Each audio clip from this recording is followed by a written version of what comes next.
we are looking at how to pronounce the name of this organ of the body. We'll be looking at how to say more words and vocabulary from anatomy as well. So stay tuned to the channel to learn more correct pronunciation. So let's break down how you pronounce these words correctly.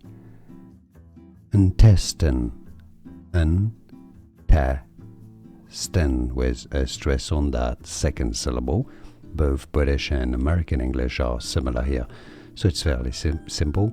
Intestine, an example of sentence using this word.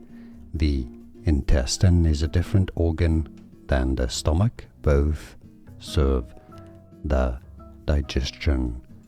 Intestine is how you say it, and now you know, right? Like this video. If you found it useful, let me know in the comments what you thought, and more videos for you here to learn more correct pronunciations. I'll see you there. Thanks for watching.